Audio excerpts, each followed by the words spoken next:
¿Sabías que la decisión de un solo individuo podría cambiar la economía? Bueno, para esto vamos a estudiar más qué es la economía. La economía es la ciencia que estudia la producción, la distribución y el consumo de bienes y servicios. Es un sistema que coordina las actividades económicas de la sociedad. En alguna ocasión, Alfred Marshall dijo que la economía es el estudio de la humanidad en asuntos cotidianos. Para esto, para saber más, vamos a ver los elementos comunes de la economía. Entre estos, la economía de mercado. La economía de mercado son las decisiones individuales que toman muchas empresas, productores, consumidores, que no están planificadas y que no están ordenadas. Lo contrario a esto podría ser una economía dirigida, en la cual se planea qué se va a producir y qué se va a consumir. Pero en la vida real, los consumidores eligen con decisiones individuales que van a consumir y también los productores que van a producir. Esto nos lleva a la mano invisible. La mano invisible, como no hay alguien que realmente se encargue de ordenar o planificar la economía, la mano invisible es que esas decisiones individuales persiguen buenos resultados para la sociedad. Pero hay que tener en cuenta que la mano invisible no siempre es una buena alternativa ni una amiga. Estas decisiones también pueden ser contraproducentes para la sociedad. La elección individual es que si usted decide qué es lo que quiere consumir o no, o como productor, qué es lo que quiere producir o no. Y bueno, esto nos lleva a la microeconomía. La microeconomía es el estudio de cómo los individuos toman decisiones y cómo estas decisiones interactúan y cómo favorecen a la sociedad. Estas decisiones pueden llevar a la falla del mercado. Si todo este conjunto de decisiones no son decisiones positivas, pueden llevar a una falla del mercado o también a un crecimiento económico, que sería la capacidad para producir bienes y servicios. Todo este conjunto de decisiones, si todas las decisiones coinciden, esto nos lleva a la macroeconomía. La macroeconomía es la rama de la economía que estudia las fluctuaciones globales de la economía. Estas fluctuaciones se dan cuando muchos individuos toman una misma decisión. Si estas fluctuaciones son negativas se pueden usar políticas públicas para minimizar los daños causados por estas fluctuaciones. Bueno, todo esto nos lleva a pensar cómo funciona la economía, porque en algunos países crece mucho más la economía que en otros países y cómo se ha ido desarrollando la economía a través del tiempo. Para esto tenemos unos principios básicos de la economía que se basan en la elección individual. ¿Cómo interactúan las elecciones individuales? Y cómo esas interacciones interactúan, valga la redundancia, en el conjunto de la economía. Empecemos por las elecciones individuales. Estas elecciones individuales se tienen que hacer estas decisiones las hacen los individuos para tener recursos. Entonces aquí nos lleva al primer principio. Hay que hacer elecciones porque los recursos son escasos. Si nosotros vamos a un supermercado, tenemos que elegir qué elementos nos queremos llevar para la casa. No nos podemos llevar todos los elementos porque de pronto no contamos con la economía para hacerlo. En dado caso de que sí tengamos la economía para llevarnos todo un supermercado, no tendríamos en dónde almacenarlo o sería inútil porque no vamos a consumir todos esos elementos. La toma de decisiones por intercambio, en este caso por intercambio de dinero, y eso nos lleva al siguiente principio, que es el verdadero coste es su coste de oportunidades. ¿Qué nos quiere decir con eso? nosotros tenemos que elegir aquello en lo que queremos utilizar nuestros recursos, pero esos recursos también los tenemos que adquirir de otra forma. Nosotros gastamos nuestro coste de tiempo en un trabajo para adquirir recursos. Por ejemplo, nosotros utilizamos ese tiempo, vendemos nuestro tiempo a una empresa y esa empresa a cambio nos da un dinero con el cual nosotros podemos comprar víveres y pagar arriendos o pagar la vivienda. Esto nos lleva al siguiente principio. ¿Cuánto es la decisión en el margen? ¿Cuánto de ese tiempo yo estoy dispuesto a darle a la empresa para tener los recursos necesarios para subsistir? O también para quienes, por ejemplo, para quienes trabajamos y estudiamos, tenemos que decidir qué tiempo invertimos en estudiar y qué tiempo invertimos en trabajar, y que tenemos que tener un equilibrio, un trade-off para obtener ganancias de este recurso. Nosotros tenemos que hacer una decisión marginal. Si por el contrario yo decido gastar más tiempo en estudiar o más tiempo en trabajar, o por el contrario decido solamente trabajar y dejar ese tiempo de estudio libre, ese sería mi costo o mi ganancia. Yo tendría tiempo libre a costa de dejar de estudiar. El coste de esta ganancia, el coste de esta decisión sería que perdería mi oportunidad en un futuro de tener un trabajo mejor y un salario mucho mejor. Esta sería una decisión marginal que yo debería tomar.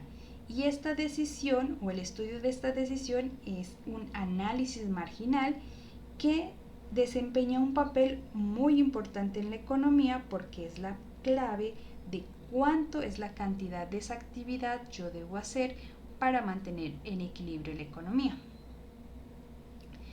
Esto nos lleva al siguiente principio. La gente generalmente responde a incentivos aprovechando la oportunidad de mejora. Si en mi trabajo hay incentivos de tiempo o de mayor dinero, pues yo voy a optar por dar más tiempo en mi trabajo que en mi estudio. Un ejemplo de esto que estamos viviendo ahora en la sociedad es que a los ingenieros de sistemas, luego de pandemia, se les incrementó bastante el salario y se les está dando un incentivo mayor para trabajar en esta área. Esto nos lleva a que a tomar las decisiones que en las universidades o en los institutos se inscribe más gente para ingenieros de sistemas que en otras carreras. Esto tarde que temprano pues lleva a un desbalance de la sociedad, porque habrá muchos ingenieros de sistemas y ya no tendrán ese incentivo necesariamente. Otro ejemplo es que, un ejemplo que yo había escuchado, a la gente que no le gusta mucho reciclar o no son muy amantes del reciclaje. Hace mucho tiempo una empresa que recoge basura propuso incentivar a los niños para que reciclaran, y por cada kilo de reciclaje que ellos les entregaran, ellos podrían obtener un balón o un juguete. Esto incentivó mucho a los niños para que para que reciclaran, y se volvieron, es una generación, o en ese punto se volvió una generación que se dedicó a reciclar. Bueno, ahora vamos con los principios basados en cómo interactúan las elecciones individuales. Nos dicen que el intercambio genera ganancias. Es que el gasto de uno es el ingreso de otra persona. El intercambio de comercios siempre va a generar esa ganancia, lo que llamábamos antes trueque. El intercambio de estas cosas siempre va a generar es una ganancia. Pero ¿qué asegura que la gente encontrará el mercado ese bien deseado. Porque puede ser que porque algo esté generando muchas ganancias, la gente va a querer eh, realizar esa actividad, como lo hablábamos en los ejemplos anteriores de los ingenieros de sistemas. ¿Qué pasa si todo mundo decide ser ingeniero de sistemas y dejan las otras profesiones? Bueno, eso nos lleva al siguiente principio, que son los mercados tienden al equilibrio. Cuando ningún individuo, el equilibrio nos dice que cuando ningún individuo puede mejorar haciendo algo distinto. En este voy a poner un ejemplo de un carril. En una carretera de un solo carril donde van muchos carros con tráfico. Si nosotros ponemos otro carril, tarde que temprano, bueno, los carros van a empezar a irse por el segundo carril. Pero esto al tiempo va a llevar a un equilibrio en que casi la fila de carros de un carril y del otro carril van a ser casi que iguales. Esto se considera como un equilibrio. Bueno, y esto también nos lleva al siguiente principio. Para alcanzar los objetivos de la sociedad hay que utilizar los recursos eficientemente. Cuando no hay una oportunidad de mejora y por ejemplo en estos dos carriles hay una persona que dice, bueno, no, yo quiero un carril para mí solito. Si hace esto, los recursos no serían distribuidos eficientemente y en el carril que quedan todos los carros se haría un tráfico mayor, mientras que en el que va una persona solita, pues digamos que un carril preferencial sería un problema y los recursos no se estarían distribuyendo eficientemente. Cuando ya se llega a una equidad, no hay una forma de que una persona mejore sin que otra persona empeore. Bueno, esto también saltamos al siguiente principio, que sería los mercados generalmente tienden a la eficiencia. Al ver esto, a los ejemplos anteriores, entra en este punto la mano invisible y esta se encarga de imponer o utilizar eficientemente los recursos. Generalmente siempre es así, pero como lo habíamos hablado antes, esto puede llevar a una falla del mercado, puede ser que no siempre funcione. Bueno, y esto también lo podemos ver en el siguiente principio, que es cuando el mercado no consigue la eficiencia, la interacción del gobierno puede mejorar el bienestar de la sociedad. Cuando ingresa la mano invisible y esto genera un fallo en el mercado en vez de un beneficio para la sociedad, entra el gobierno a hacer una política pública. En Medellín, cuando en Medellín pues mucha gente lleva su carro lleva su carro al trabajo y entonces esto se genera en un tráfico enorme. Entonces el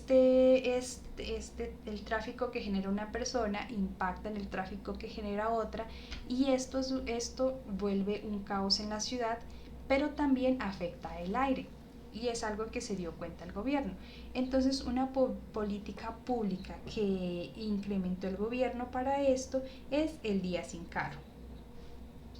Y aquí viene un papel muy importante para los economistas y es que la formación del economista consiste en entender cuándo el mercado funciona y cuándo el mercado no funciona y evaluar las políticas públicas adecuadas para mejorar el mercado.